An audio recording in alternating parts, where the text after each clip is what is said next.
ಇದೆ. ಪಂದ್ಯದ ವಿವರಗಳು. ರಾಜಸ್ಥಾನ ರಾಯಲ್ಸ್ ಮತ್ತು ಕೋಲ್ಕತ್ತಾ ನೈಟ್ ರೈಡರ್ಸ್ ತಂಡಗಳು ಮುಖಾಮುಖಿಯಾಗುತ್ತಿವೆ. ಪಂದ್ಯ ನಡೆಯುವ ಸ್ಥಳ ಗುವಾಹಟಿಯ ಬರ್ಸಪರ ಕ್ರಿಕೆಟ್ ಕ್ರೀಡಾಂಗಣ. ಈ ಪಂದ್ಯವು ಮಾರ್ಚ್ 26ರಂದು ನಡೆಯಲಿದೆ. ತಂಡಗಳ ಸ್ಥಿತಿ. ಉಭಯ ತಂಡಗಳು ತಮ್ಮ ಮೊದಲ ಪಂದ್ಯಗಳಲ್ಲಿ ಸೋಲು ಕಂಡಿವೆ. ಗೆಲುವಿಗಾಗಿ ಎರಡೂ ತಂಡಗಳು ತೀವ್ರ ಪೈಪೋಟಿ ನೀಡಲಿವೆ. ಮುಖಾಮುಖಿ ದಾಖಲೆಗಳು. ಇದುವರೆಗೆ ಉಭಯ ತಂಡಗಳು 30 ಬಾರಿ ಮುಖಾಮುಖಿಯಾಗಿವೆ. ಎರಡೂ ತಂಡಗಳು ತಲಾ 14 ಪಂದ್ಯಗಳನ್ನು ಗೆದ್ದಿವೆ. ಈ ಪಂದ್ಯಗಳಲ್ಲಿ ಗರಿಷ್ಠ ರನ್ 224 ಆಗಿದೆ. ಗುವಾಹಟಿ ಕ್ರೀಡಾಂಗಣದ ವಿಶೇಷತೆಗಳು.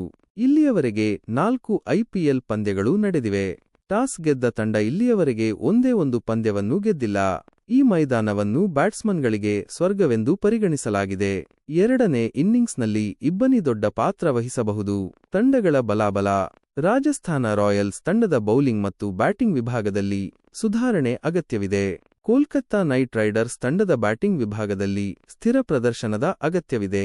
ಹೆಚ್ಚಿನ ಮಾಹಿತಿಗಾಗಿ ನೀವು ಈ ಕೆಳಗಿನ ಅಂಶಗಳನ್ನು ಗಮನಿಸಬಹುದು. ರಾಜಸ್ಥಾನ ರಾಯಲ್ಸ್ ಮೊದಲ ಪಂದ್ಯದಲ್ಲಿ ಮಾಡಿದ ತಪ್ಪಿನಿಂದ ಪಾಠ ಕಲಿಯಬೇಕಿದೆ. ವೇಗಿ ಜೋಫ್ರಾ ಆರ್ಚರ್ ತಮ್ಮ ಶಿಸ್ತುಬದ್ಧ ದಾಳಿಯನ್ನು ಸಂಘಟಿಸಬೇಕಿದೆ. ಫಜಲ್ ಹಕ್ ಫಾರೂಕಿ ರನ್ ವೇಗಕ್ಕೆ ಕಡಿವಾಣ ಹಾಕಬೇಕಿದೆ. ಇನ್ನು ಸಂದೀಪ್ ಶರ್ಮಾ, ಮಹೇಶ್ ತೀಕ್ಷಣ, ತುಷಾರ್ ದೇಶಪಾಂಡೆ ಆರ್ಭಟಿಸಬೇಕಿದೆ. ಬ್ಯಾಟಿಂಗ್ ವಿಭಾಗದಲ್ಲಿ ಇಂಪ್ಯಾಕ್ಟ್ ಪ್ಲೇಯರ್ ಆಗಿ ತಂಡವನ್ನು ಸೇರಿದ ಸಂಜು ಸ್ಯಾಮ್ಸನ್ ಮನೋಹಕ ಬ್ಯಾಟಿಂಗ್ ಪ್ರದರ್ಶನ ನೀಡಿದರು. ಇನ್ನು ಧ್ರುವ್ ಜುರೇಲ್ ಸಹ ತಮ್ಮಲ್ಲಿನ ಬ್ಯಾಟಿಂಗ್ ಕ್ಷಮತೆ ಸಾರಿ ಹೇಳಿದ್ದಾರೆ.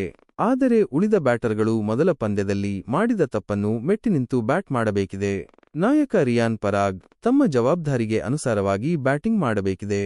ಆರ್ಸಿಬಿ ವಿರುದ್ಧದ ಮೊದಲ ಪಂದ್ಯದಲ್ಲಿ ಉತ್ತಮ ಆರಂಭವನ್ನು ಕಂಡರೂ ಸಹ ಕೆಕೆಆರ್ ದೊಡ್ಡ ಮೊತ್ತವನ್ನು ಕಲೆ ಹಾಕುವಲ್ಲಿ ವಿಫಲವಾಗಿದೆ.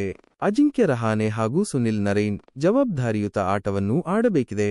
ಮೊದಲ ಪಂದ್ಯದಲ್ಲಿ ಅಜಿಂಕ್ಯ ಕ್ಲಾಸಿಕ್ ಬ್ಯಾಟಿಂಗ್ ಪ್ರದರ್ಶನ ನೀಡಿದರು. ಇದನ್ನು ಮುಂದುವರೆಸಬೇಕಿದೆ.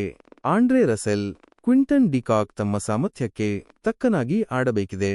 ಕೆಕೆಆರ್ ತಂಡದಲ್ಲಿ ಅನುಭವಿ ವೇಗದ ಬೌಲರ್ಗಳು ಇದ್ದಾರೆ. ಅಲ್ಲದೆ ಖ್ಯಾತನಾಮ ಸ್ಪಿನ್ ಬೌಲರ್ಗಳು ಸಹ ಇದ್ದಾರೆ. ಇವರೆಲ್ಲ ಎದುರಾಳಿ ಬ್ಯಾಟರ್ಗಳನ್ನು ಕಾಡಬೇಕಿದೆ.